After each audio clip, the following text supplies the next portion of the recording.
Ich bin ein Berliner. I have a dream.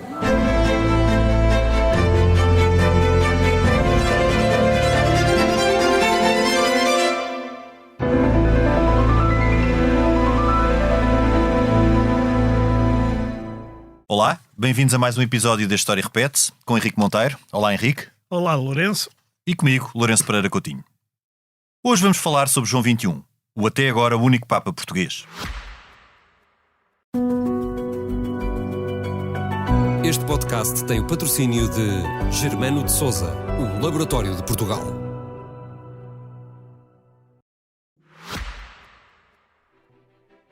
Durante séculos, este personagem, que viveu no século XIII e tinha Pedro Julião por nome de batismo, permaneceu escondido pelas brumas do tempo.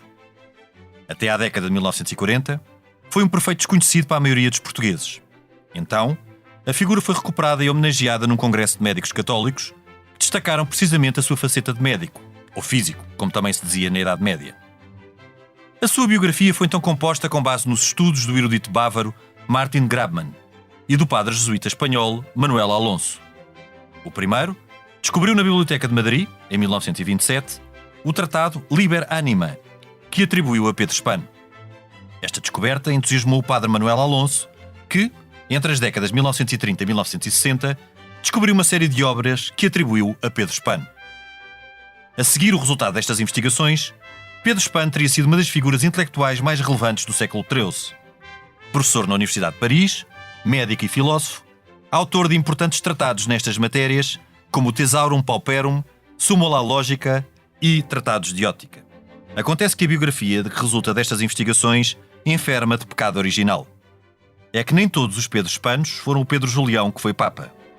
Pedro era, e é, um nome muito comum no Ocidente, e Spano qualificava alguém que vinha dos reinos da Espanha.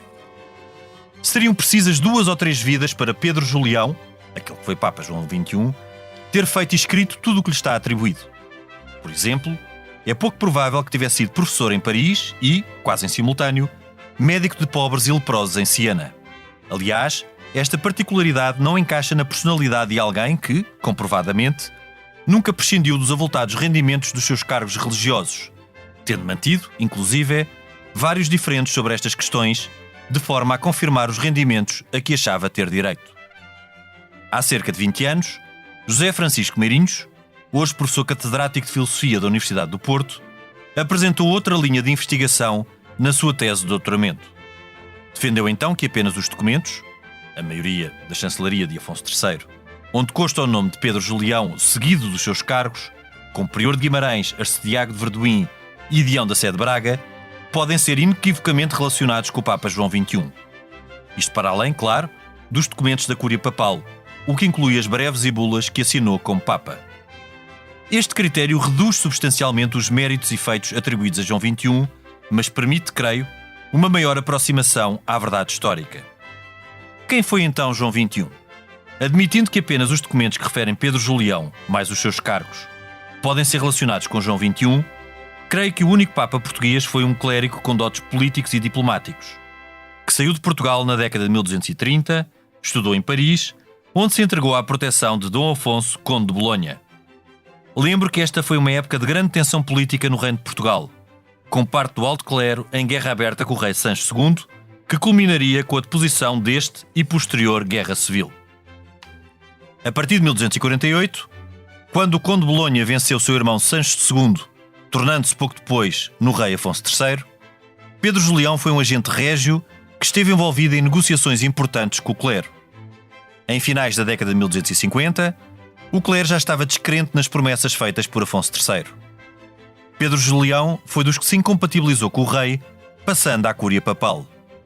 Aí permaneceu pelo menos por 17 anos, sendo provável que não mais tenha voltado a Portugal. Na Cúria Papal, tornou-se próximo do futuro Papa Gregório X, que o nomeou cardeal. É, no entanto, improvável que tenha sido seu médico, tal como por vezes é referido. Na altura, a Cúria Papal estava em Viterbo, isto como forma de evitar a pressão da nobreza romana, e vivia num contexto de instabilidade, com os grandes senhores laicos, sobretudo Carlos de Anjou, irmão do rei de França Luís IX, a procurar interferir na sua governação. Em 1276, Depois de 2 pontificados breves, Inocêncio V foi Papa por 5 meses e Adriano V apenas por 1, Pedro Julião foi eleito Papa como solução de compromisso. O seu pontificado seria também muito breve, apenas 8 meses, e as circunstâncias da sua morte foram tão misteriosas quanto a sua vida. Ou seja, é natural que num país de tradição católica haja a tentação de atribuir todo o tipo de méritos ao seu único Papa. Creio, porém, que a realidade terá sido mais prosaica e que, sobretudo, Pedro Julião foi eleito Papa por ter estado no sítio certo na hora certa, ou, tendo em conta a sua morte misteriosa, por ter estado no sítio errado à hora errada. Passemos então à conversa. Henrique, conhecias este João XXI? Para qual das hipóteses te inclinas? Quem achas que foi Pedro Julião? Lourenço, eu para ser sincero, o João XXI que conheço melhor é a avenida que sai do Campo Pequeno e vai até ao Arieiro. Essa aí eu conheço bem. Aí, como viveste aí perto, conheces porta a porta. Exatamente, tem um túnel agora por baixo e tudo. E portanto é a avenida João XXI.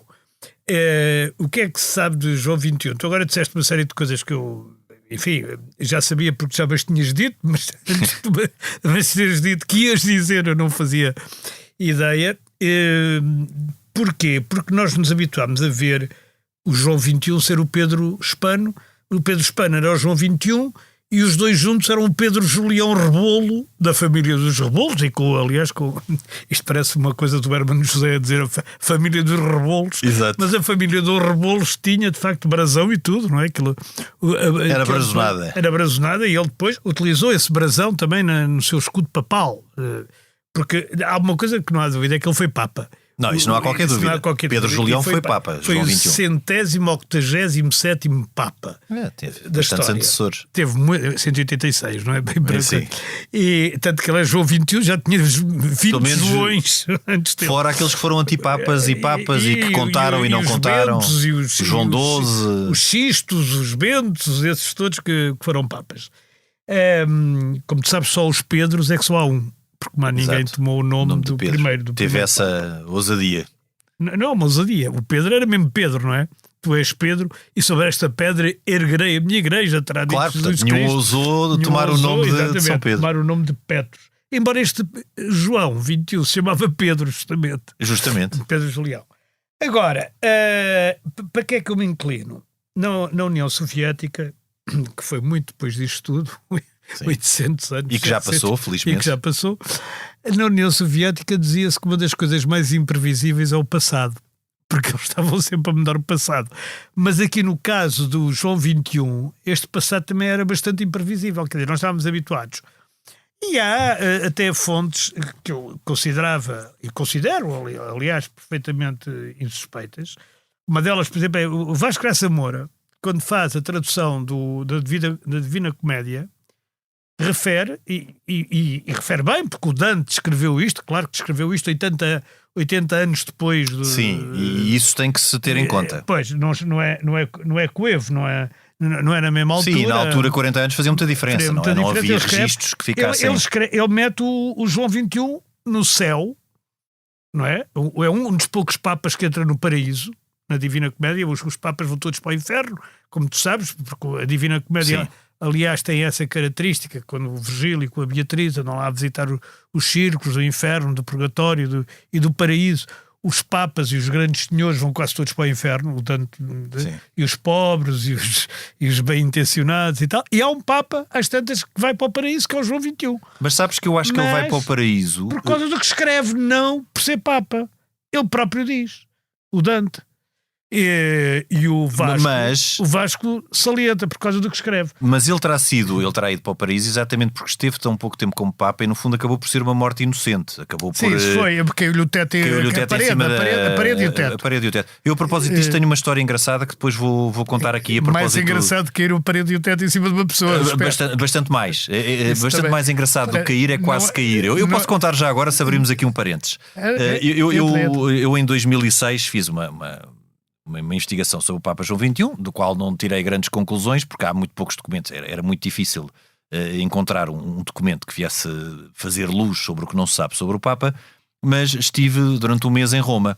E numa dos dias em que estou em Roma, num jantar, vou convidado, muito simpaticamente pelo embaixador na altura, que era o embaixador Rocha Paris, à Embaixada de Portugal junto a Santa Sé, no bairro de Parioli, em Roma.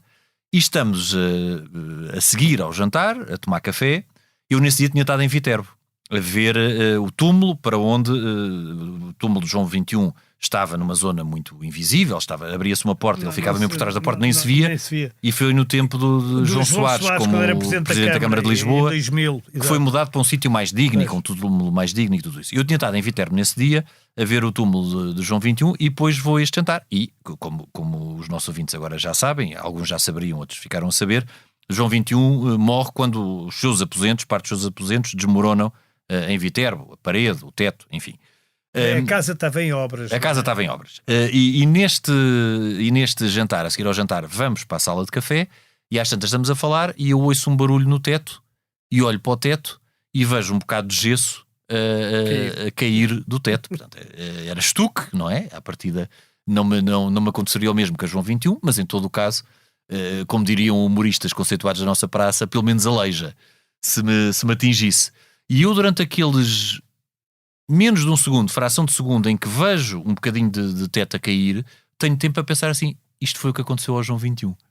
No dia em que eu vi o túmulo dele. Portanto, pode-se dizer que eu já tive aqui uma experiência quase mística que me une a João XXI, Pedro Julião. Mas enfim, tirando esses parênteses... Era o Pedro Julião, portanto não escreveste aquilo tudo que se atribui ao Pedro... Porque ao João XXI atribui-se muitas... Por exemplo, aquele Tesouro Paupero, que era no fundo é um livro de receitas médicas. Exato. Para pobres. Para pobres. Portanto, de receitas médicas que não envolviam muito dinheiro. O Tesouro Paupero, o próprio Miguel Ângelo, também muito mais tarde, né? Estamos a falar de 300 anos depois, praticamente, o Miguel Ângelo arranjou lá umas dores ou umas doenças, ou quando estava a pintar o teto da Capela Sistina, e ele então diz, eu recorri ao Tesouro Paupero do Pedro Espano e tomei lá uma mesinha qualquer e fiquei bom. E ele então dizia... Mas é que Pedro Espano... Pois já percebi que o Pedro Espano não é o João XXI. É muito fácil de percebermos isso. Na altura, estamos a falar num tempo prévio à imprensa. Certo. E num tempo prévio à imprensa, como nós sabemos, era por monges, era por copistas. Copistas. E estes copistas até... Daí que 30 anos ser uma imensidão de tempo. Alguém que, como um Dante, que escreva 20, 30, 40 anos depois de um João XXI, já está a escrever sobre cópias de cópias de cópias. E até por uma questão de economia, estes copistas, se alguém assinava, imaginemos, com Pedro Julião Espano, vamos dizer, não vamos dizer em latim, assinaria em latim, mas vamos simplificar e dizer em português, Pedro Julião Rebolo Espano. O seguinte já dizia Pedro Julião Espano.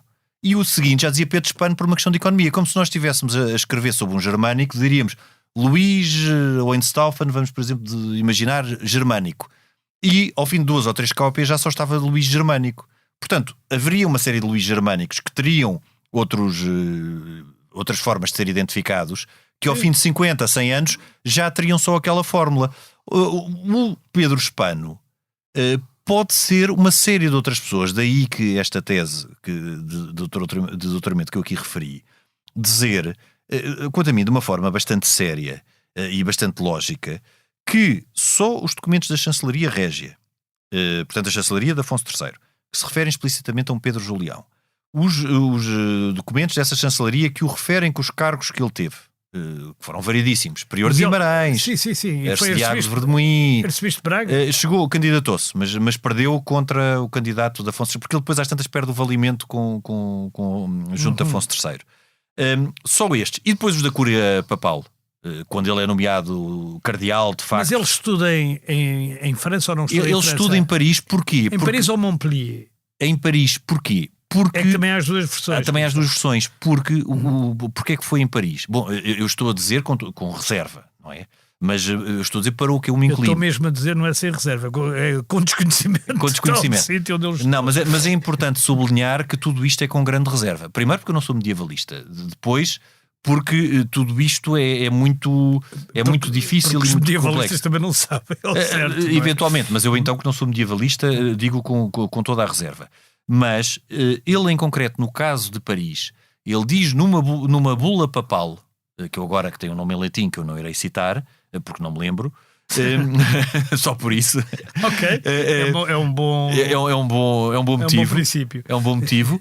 Diz numa bula papal: eu estudei em Paris. Ou seja, ele de facto estudou em Paris, mas ele não há nada que diga que ele foi professor em Paris, porque não há, inclusive, nenhum documento na Universidade de Paris que se refira a ele como professor. Pois, mas no entanto, por exemplo, é da tradição que ele foi colega do São Bonaventura, do São Tomás de Aquino.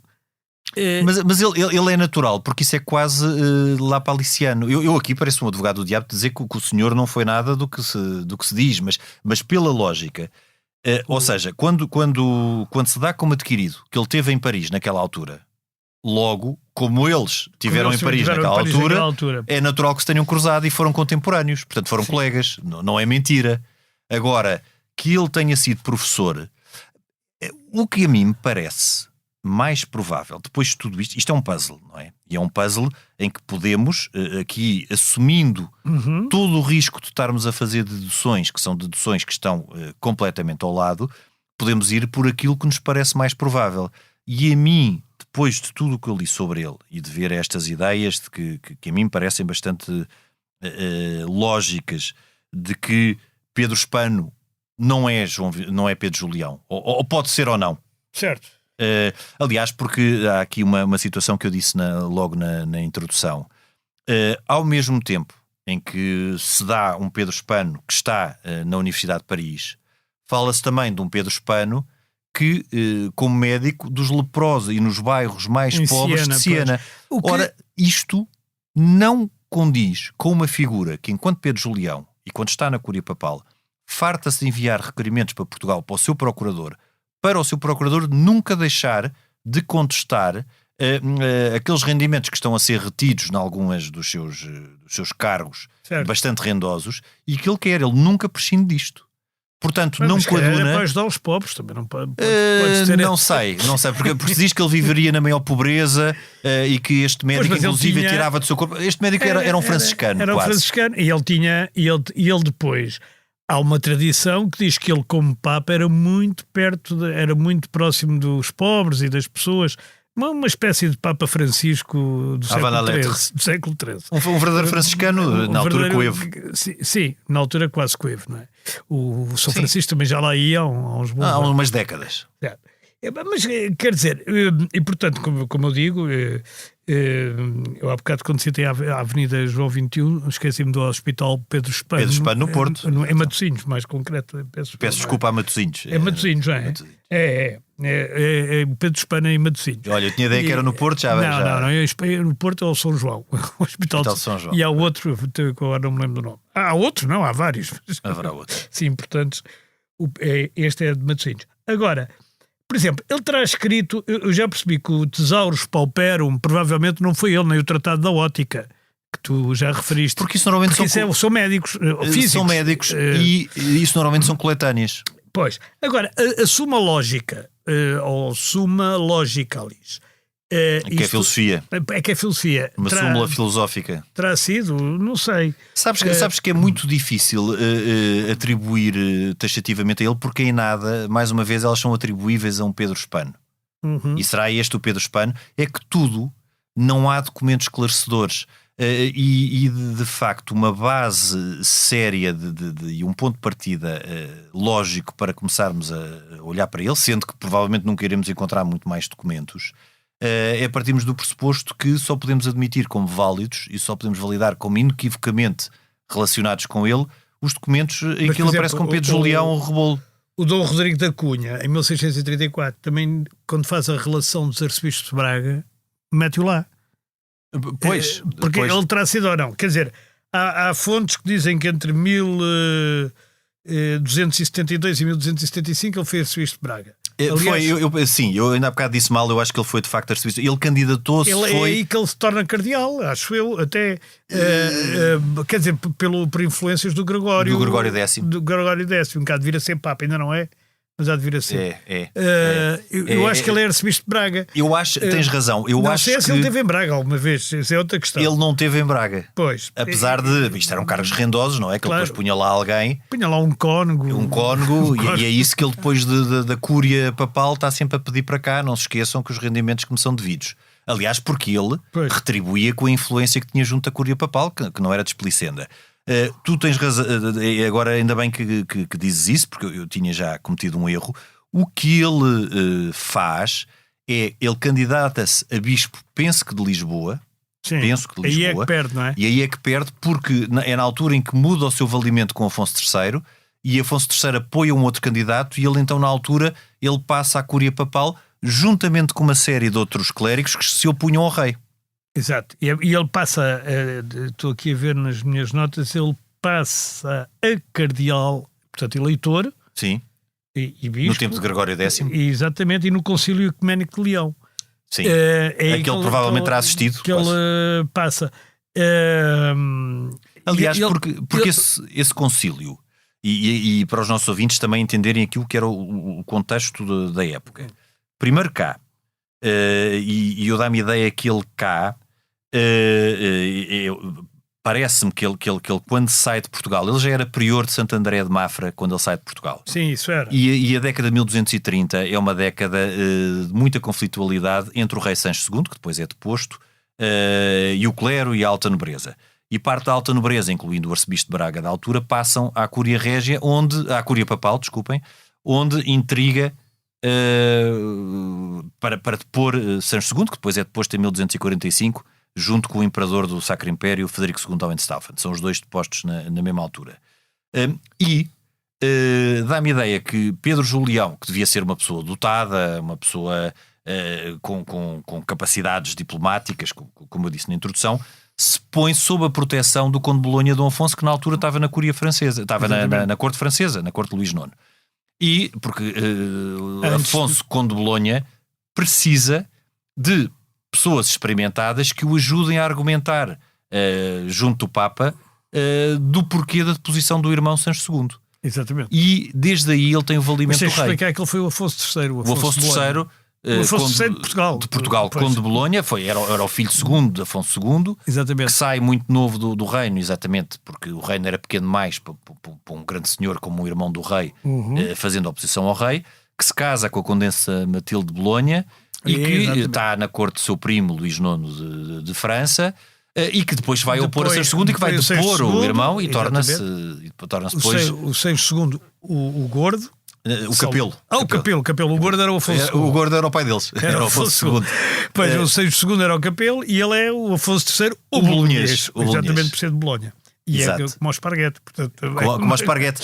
E Agora... ele então, ele quando volta e quando consegue depor Sancho II, ele traz, isto estou eu, mais uma vez a dizer, com as devidas reservas, mas tudo leva a crer, aqui armando mais em detetive, mas o historiador de certa forma também acaba por ser um detetive, em parte. Aliás, o Humberto Eco faz isso. O Humberto Eco faz isso, ele regressa com Afonso III e está ao serviço de Afonso III.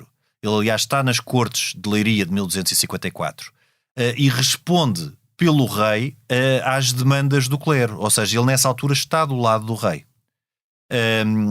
A coisa muda quando o clero começa a perceber que Afonso III não vai cumprir as promessas que tinha feito, porque obviamente Afonso III quis, ainda enquanto Conde de Bolonha, o apoio do alto clero e acaba por prometer um certo número de coisas que não vai cumprir.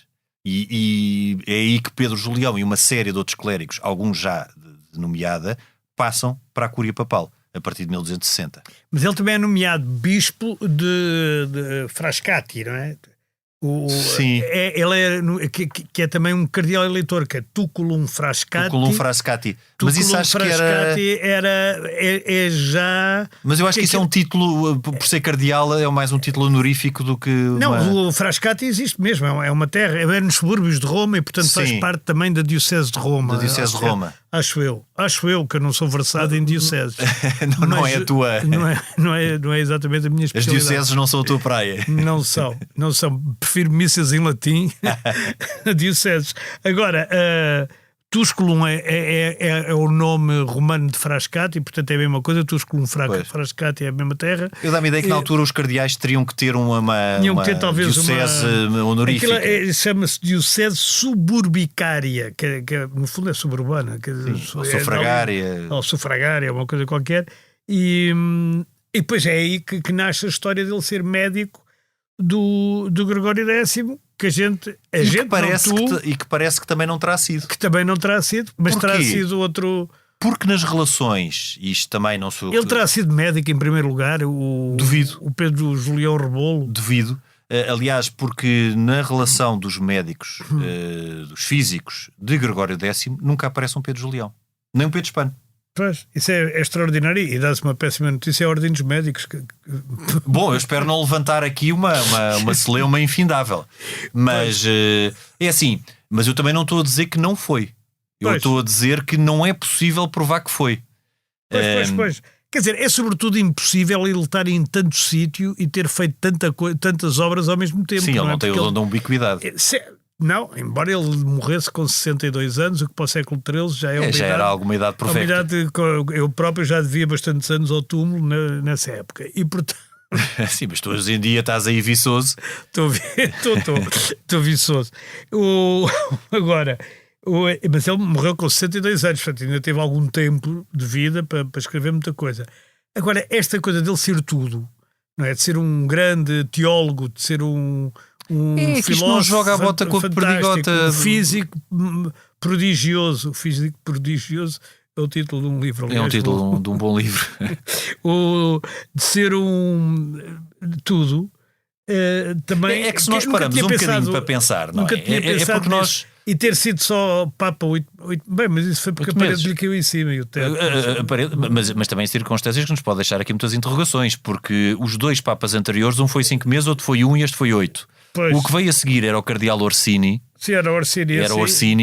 E esse é que durou bastantes anos. Mas era Orsini, não é? Mas esse era Orsini. Já não era por isso... É difícil e isso percebe-se. Porque repara, no século XVIII e no século XIX ninguém falava de João XXI. João XXI é descoberto no século XX. Redescoberto, quer dizer, não é que ninguém falava, sabia-se que tinha existido um Papa português. Sim, está bem, mas não era uma figura que... Não era uma figura que tivesse nomes tu não de vês hospitais ou nomes de hospitais, não vês monumentos, não vês nada de João XXI. Começas a ver exatamente a partir da década de 40, quando estes médicos católicos comunicam as descobertas e a proposta de biografia de João XXI, em que de facto, se nós pararmos para pensar, ele foi uma data de coisas. Ele era um homem hipercompleto, era quase um Leonardo da Vinci ou um Aristóteles do tempo. É claro que isto é simpático de ouvir para quem tem um único Papa, não é? Os italianos que têm 60 ou 80, ou lá o que é que isso é, 80. Ou mais, não sei, 100. 150. Pronto, mas quem tem 150... Tem todos menos os 3 ou 4. Mas quem tem tantos Papas... Os últimos 3, não é? Vamos imaginar que os italianos tiveram 100 Papas. Não sei se tiveram mais, menos, mas metade dos Papas que fossem italianos, não sei. Se tiverem um ou dois... italianos têm poucos, porque a Itália só há 150 Sim, mas anos. da Península Itálica. Que 1 ou 2 não tenham feito assim coisas mirabolantes nem extraordinárias, é um bocadinho diferente, porque ainda há 80 ou 90 que poderiam ter sido desde um Leão X. Sim, o Paulo VI, o João XXIII. Eu, o Leão X, estou a brincar, não é? Porque o Leão X de Médicis era pouco santo. Era pouco santo, mas era muito rico. Portanto, e sobretudo foi um mecenas de arte. Isso é verdade. Justiça lhe seja feita. Mas quer dizer, sim, já no século XX, o João XXIII e o Paulo VI e o Concílio Vaticano II foram papas fundamentais. Todos os papas do século XX foram muito importantes. Foram importantes. Tiveram a sua marca, podendo-se gostar mais ou menos, mas tiveram a sua relevância. João Paulo I não teve tempo. Não, João Paulo I não teve tempo para nada, mas João Paulo II foi fundamental. Foi fundamental. Agora, isto é um bocadinho como uma série de outros personagens da Idade Média. Isto pode intrigar um bocadinho, mas se nós pensarmos que os medievalistas, e já falámos aqui até com convidados nossos quando abordámos temas da Idade Média, muitas vezes não sabem se quando estamos a referir a um príncipe Afonso em 1200 e qualquer coisa, se é o primeiro, se é este ou seu irmão, porque muitas vezes um morria e voltava a dar o mesmo nome ao irmão seguinte. É fácil perceber como é que nós temos tantas interrogações sobre um personagem do século XIII que veio do meio. Ele não nasce infante para vir mencionado logo nos documentos da Cúria Régia. Portanto, ele começa a aparecer a partir de uma determinada altura. Ele nasce em 1215. É bom a gente lembrar-te que na altura Portugal tinha, diz lá, 70 anos. Sim, era. Tinha à volta de. Bem, Portugal, como já aqui dissemos também, Portugal não nasceu. Foi nascendo. Não há uma data fundadora. Sim, não foi transmitido. Nunca houve um tratado de Zamora, nunca houve nada. Portanto, mas enfim, digamos, tinha à volta de 70 anos. Portanto, como nação, era uma coisa novíssima, não é? Sim, muito recente. E, portanto, ele é hispano porque a Espanha, ou seja, a Península, na altura ainda tinha muitos reinos. Sim, mas era identificativo, reinos, não é? É como dizeres... A começar pelos taifas, que eram todos muçulmanos, e depois o reino... Sim, nesta altura já o que tinhas o reino de Granada e de Granada, Córdoba. sim. E de Córdoba. Sim, Penso sobretudo Sevilha Sevilha e Córdoba são conquistados em 1236 e 38. Mas ele nasce antes disso. Ele nasce antes disso. Pois. Ele nasce pouco depois da Batalha de Navas de Tolosa, que é o golpe no poder almohada. Mas ainda havia o reino de Navarra, ainda havia o reino de Aragão, ainda havia sim, o reino de Leão e Castela. Castela e Leão ainda estavam separados, ainda só se juntam em 1230. Havia o reino de Leão e de Castela e havia o reino de Portugal. O Portugal e os taifas ainda. E as taifas, portanto, como diz hispano, é da Península. Exato. É como Luís o Germânico. Sim, exatamente. Ou como Manuel de Viseu, ou João de Lisboa. E tudo isso, todos os topónimos se tornam também em apelidos, muitas vezes acontece. Embora ele aqui, ele nasceu, ele tinha que ser nobre, porque ele tem um nome composto. Ele é Pedro Julião Rebolo. Sabe-se que é o pai e sabe-se que é a mãe. Teoricamente, quer dizer, sabe-se também. Sim, se bem que ele não era da Cúria, nem da alta nobreza, nem um terratenente. O pai era o Julião Pais Rebolo. Eu acho que era físico, não era? Era. Esse é que era médico. Daí poder ter havido essa confusão. A mãe seria uma senhora chamada Mor Mendes. Que eu não... Mas tinha nome e apelido, ou seja, não seriam terratenentes, não seriam senhores dentro de Ouriminho. Mor Mendes era provavelmente a família. Os Mendes eram uma família importante. Sim, uma linhagem. Era uma linhagem importante, não é? Agora, o Rebolo eu nem sabia que era importante, fiquei a saber agora e até achei alguma piada também ver assim uns nomes um bocadinho mais populares, claro. não serem todos. Mas, tirando isso, é de facto a conclusão que se pode tirar é que o João XXI é bastante desconhecido. O João XXI é bastante desconhecido, continua bastante desconhecido. Apesar da tese última que tu já referiste, do professor da Universidade de Coimbra, não é? Do Porto, que faz tenta fazer essa separação identificação clara de podermos falar em alguém que, sem olharmos para um Pedro hispano e achar que identificar imediatamente este Pedro hispano com João XXI. Não há uma relação, não há esta relação direta. Sim, a gente precisa de um Pedro Julião. Precisamos de um Pedro Julião com cargos para podermos dizer que foi este senhor. A única coisa que a gente tem a certeza é que o João XXI é o Pedro Julião Rebolo. Isso não há dúvida. Pedro Julião. Isso não há dúvida. Pronto. Aliás, porque ele depois, quando ele fica na Cúria Papal, ele torna-se próximo de Gregório X, acompanha um tempo também muito complexo da Cúria. A Cúria sai de Roma, exatamente para evitar... vai para Viterbo. Era uma altura de grande pressão dos grandes reinos, do Sacro Império. Aliás, o Sacro Império na altura estava sem imperador há bastante tempo, desde a deposição do Frederico II ao Hohenstaufen, em 1245, fica ali algum tempo sem imperador, até que em 1274, penso eu, se o ano não me falha, é eleito Rodolfo de Habsburgo. O primeiro Habsburgo, imperador, é eleito depois deste hiato de 30 anos. Mas aí o reino de França ganha um grande protagonismo. É o tempo de São Luís, de Luís IX, que tem um irmão que nada tem de santo, que é este Carlos de Anjou, que tem a ambição de ser imperador do Império Latino do Oriente, que tinha caído. Exato. Depois da Segunda Cruzada, à conquista de Constantinopla, e forma-se o Império Latino do Oriente, que cai na década de 1260. E há sempre a ideia de recuperar. Exatamente. Portanto, há uma pressão grande. E este Carlos de Anjou tem ambição, e sabemos como o Papa era influente nesta altura, e cada um tenta, e continuará sempre. Aliás, uma das causas da extinção dos Templários no tempo de Filipe o Belo é exatamente a tentativa de interferir na Cúria Papal. E, paradoxalmente, ou sendo a sua fortuna ou sendo o seu azar, depois da morte de Gregório X, depois morre, que é o Papa que institui os conclaves. O conclave, o fechado à chave. O fechado à chave, sim, claro. É exatamente porque o conclave que elegeu o Gregório X demorou anos a acabar, então institui-se esta ideia de os cardeais estão fechados. Não sai daqui enquanto não houver fumo branco. Aqui é caso mesmo. Aqui é caso mesmo, enquanto não houver fumo branco. Mas depois de Gregório X morrer, morrem em 6 meses ou 7, em 6 meses, 2 papas. Pois. E João XXI estava ali. Era aceito por uma facção, era aceito por outra, por não prejudicar, não era suficientemente forte para prejudicar uma ou outra, não era um nome que causasse perplexidade e acaba por ser eleito, mas pelos vistos alguém também mudou de ideias e resolveu abreviar-lhe a existência. Se bem que, Henrique, também me parece... Também pode ter sido por azar. Também, era isso que eu ia dizer. Também pode ser por azar, porque na altura havia meios mais expeditos, porque os outros dois papas caíram. O veneno, exato. Assim, uma coisa mais suave e que não causasse tanto prejuízo. Não havia aquele método expedito atual que é o cair de um 7º andar, porque não havia edifícios de 7 andares. Exatamente. Putin ainda não tinha escrito o seu tratado.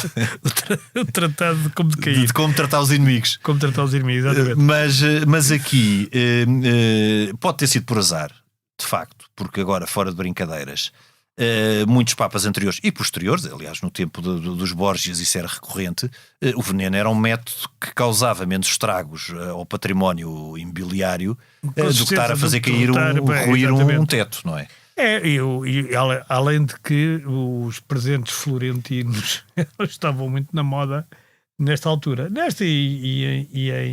em décadas e até séculos subsequentes, não é? Sim, a ideia do perduraram presente no envenenado, tempo. a ideia do presente envenenado, não é? Que era foi um costume muito... que perdurou no tempo, exatamente. Certo, e provavelmente agora não será bem assim, mas a gente ainda viu há pouco tempo estadistas e isso serem envenenados. O presidente da Ucrânia no princípio do século XXI. No século XXI, exatamente. Agora não me estou a lembrar do nome dele, mas que também foi envenenado. Mas o que nós saímos deste episódio, penso eu, e tu me dirás se sais com uma ideia diferente, é que nós sobre João XXI, e parafraseando ao contrário, só sabemos que nada sabemos. Tudo é possível. Note-se que eu não estou aqui a rejeitar por completo a ideia de que ele tenha sido autor destes tratados, certo. Porque poderá ter sido. O que nós não podemos é prová-lo taxativamente. Exatamente. Mas o que eu acho que sai é que é quase um desafio, não é? É que sendo o único Papa, se calhar insolúvel, mas sendo ele o único Papa português, é que alguém faça a caridade de estudar o Senhor mais a fundo. Se calhar partindo... Quanto mais estudos existirem, mais fácil é depois. O problema de se estudar é para o tempo medieval o drama não existir em documentos. Dos documentos, claro. Tem que ser descoberto. Das fontes. Das fontes. Pois, muitas vezes tem que ser sempre por hipóteses, por aproximações, por teses conjunturais. Dedução, que são as teses conjunturais. Dedução é para a história, não é? Sim. Isso é que é tudo. Sim, mas aqui quando temos fragmentos. Aqui há fragmentos e há. Enfim, eu penso que é provavelmente possível, não pondo em causa nenhum do que eu estudou até agora, incluindo tu. Não, mas eu fiz um modestíssimo estudo. Mais uma vez sublinho, não sou medievalista. Mas de qualquer forma, não pondo em causa nenhum estudo, até porque quanto mais estudos existirem, mais fácil é depois de estudar, porque mais documentos provavelmente vão surgir e vão aparecer. E coisas que até agora não passaram despercebidas. Sim.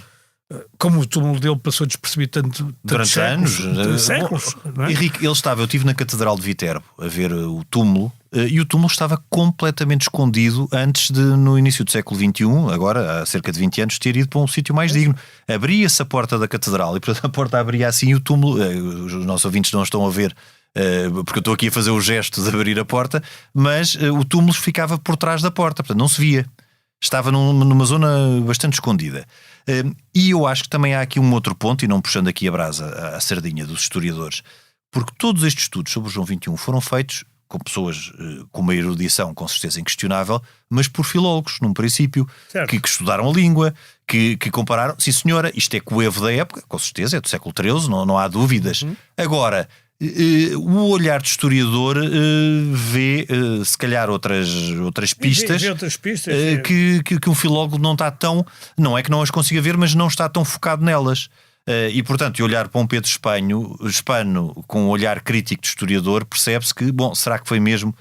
Portanto, há aqui talvez uma forma até da historiografia olhar para João XXI que possa trazer novas pistas e novos novas Esperemos propostas que de sim, biografia. até porque já não há segredo nenhum, porque ele já morreu há 800 anos Sim, praticamente, e portanto já não há. Quem terá sido este senhor, como terá morrido. A única Exatamente. coisa que sabemos é que foi o nosso único Papa, pelo menos por enquanto. Por enquanto, agora temos muitas hipóteses, temos 4 cardeais. Agora temos. Já começamos a ter algumas hipóteses. E com biografia mais conhecida. Sim, agora já não escapam à biografia, algumas vezes, infelizmente, para eles. Agora já não Sabe-se escapou à biografia. Henrique, nós ficamos então por aqui. Até para a semana. Este programa tem o apoio de Germano de Sousa, o Laboratório de Portugal. A gravação e sonoplastia esteve a cargo de Ana Marques. Nós voltamos na próxima semana, noutro tempo e noutro espaço.